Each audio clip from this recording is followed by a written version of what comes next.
لوگ کہتے ہیں پیغمبر پر جادو کا اثر کیسے ہوتا ہے؟ ہو سکتا ہے یہ دنیا کے معاملات ہیں، جیسے پیغمبر کو سردی محسوس ہوتی ہے، گرمی محسوس ہوتی ہے، پیغمبر کو نیند آتی ہے، تھکاوٹ محسوس ہوتی ہے، دنیا کا اثر ہے، تو جادو کے معاملات بھی دنیاوی حد تک اثر کر سکتے ہیں۔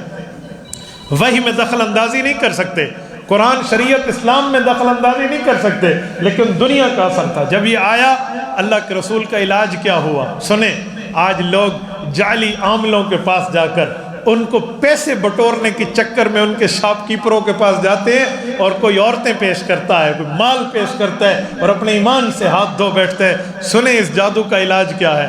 اللہ کے رسول سوئے ہیں، جب رسول اللہ نیند میں ہیں، حدیث پاک ہے، رسول اقدس صلی اللہ علیہ وسلم نے ارشاد فرمایا کہ جب نبی سو جائے، عینایا تنامانی ولا ینام قلبی، نبی کی نیند اس کے دل تک نہیں پہنچتی، اس کی آنکھ پہ رہتی ہے۔ نبی جاگے دل تب بھی جاگتا ہے، نبی سو جائے دل تب بھی جاگتا ہے۔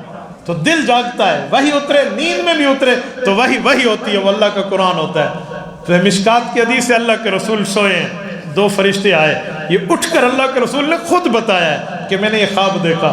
جب اللہ کے رسول اٹھے ہیں، فرمایا میرے پاس دو فرشتے آئے، ایک پاؤں کی طرف ٹھہر گیا، ایک سرانے ٹھہر گیا، میں ان دونوں کو دیکھ رہا ہوں کہ اللہ کے نمائندہ آئے ہیں، اور آپس میں باتیں شروع کر دی ہیں، میرے بجائے مجھ سے بات نہیں کر رہے۔ میں نے دائیں کو دیکھا تو بائیں کو کہتا ہے خیریت جی، بالکل ٹھیک ٹھاک، میں سمجھانے کے لیے کہہ رہا ہوں، ایک دوسرے سے باتیں۔ تو میں نے ایسے ان کی باتوں پہ غور کیا، یہ کیا کہہ رہے ہیں؟ تو کہتے ہیں دایاں فرشتہ کہتے ہیں انہیں کیا ہے، یہ تکلیف میں ہے۔ تو سامنے والا کہتا ہے یہ بیماری میں ہے۔ وہ کہتا ہے کس وجہ سے بیماری ہے؟ کہتے ہیں جی جادو ہوا ہے۔ کہتے ہیں جی کس نے کیا ہے؟ انہوں نے کہا لبید ابن عاصم کی بیٹیوں نے کیا ہے۔ یہ کہتے ہیں کیسے کیا ہے؟ تو وہ فرشتہ کہتے ہیں کہ ہمیں اللہ نے خبر دی ہے کہ وہ ایک دھاگے کے اوپر 11 ان نے گرہ لگائی ہے، ہر گرہ پر پھونک ماری ہے۔ وَمِن شَرِّ النَّفَّاثَاتِ فِي الْعُقَدِ، پھونک مارنے والیوں کی شر سے پناہ۔ اس نے کہا اچھا، کہا پھر کیا کیا؟ کہا اسے جو پیدا ہونے والی کھجور ہوتی ہے نا، اس کے جو اوپر تنے کے اوپر وہ لگا ہوتا ہے، گابن کھجور جسے کہتے ہیں، اس میں باندھ دیا ہے۔ کہا پھر کہاں رکھا؟ کہا پتھر کے ساتھ باندھ کے اس کو فلاں کنویں کے فلاں پانی میں رکھ دیا۔ کہا وہ کنواں کون سا ہے؟ کہا فلاں علاقے والا کنواں ہے۔ کہا ادھر تو بہت سے کنویں ہیں، پہچان کیسے ہوگی؟ کہا جس کنویں کا پانی مہندی کے رنگ کی طرح ہے اس کنویں میں پڑا ہوا ہے۔ کہا پھر کیا کریں؟ کہا اس کو نکالا جائے، اللہ فرماتے اس کو نکال کے جلا دو تو یہ نبی کا معاملہ ٹھیک ہو جائے گا۔ کہا جی جزاک اللہ۔ ایک دوسرے کا شکریہ ادا کیا، دونوں اڑ کے آسمان پہ۔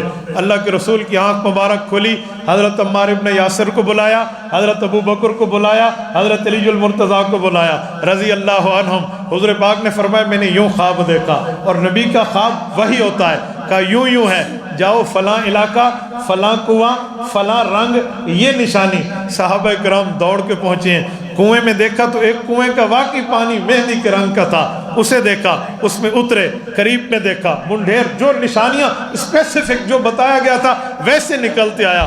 پتھر اٹھایا، نیچے ہوئی گابن کھجور کا مسئلہ تھا، اس کو کھولا تو اس میں ایک تار کی طرح وہ دھاگا تھا، اور اس پر 11 گریں تھی۔ اللہ کے رسول کے پاس لایا گیا، اور وہ کنگھی میں 11 گریں سی گئی تھی، اور وہ کنگھی میں اللہ کے رسول کے سر کے بال مبارک تھے۔ یہ ان تک کیسے پہنچے تھے؟ ان یہودی عورتوں نے اپنے چھوٹے کزن کو، بالکل چھوٹی عمر کا تھا، حضور کے پاس بھیجا تھا۔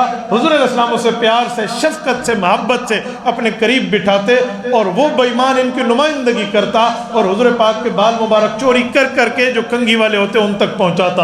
انہوں نے اس پر گرہ لگا کر جادو کر دیا۔ جب یہ آئی، ادھر سے جبرائیل آ گئے۔ جبرائیل آئے کہ یا رسول اللہ اب کام پورا ہے، جو آپ نے دیکھ لیا اس کا علاج ہم نے کرنا ہے۔ رب نے 2 صورتیں آپ پر نازل کی ہیں، وہی صورتیں جو اتری پہلے تھیں، اثر کے جواب میں دوبارہ نزول ہوا۔ وہ مکی صورتیں مدنی بنی، اور وہ صورتیں فلق اور سورۃ الناس، 5 آیتیں سورۃ الفلق کی اور 6 آیتیں سورۃ الناس کی۔ حضور علیہ السلام پڑھتے گئے، ایک آیت پڑھی، ایک گرہ کھلی، دوسری آیت پڑھی، دوسری گرہ کھلی، تیسری آیت پڑھی، تیسری گرہ کھلی، 11 آیات پڑھی، 11 گرہ کھل گئی۔ جو طبیعت پر بوجھ تھا وہ جاتا رہا، اور اللہ کے رسول صحت یاب ہو گئے۔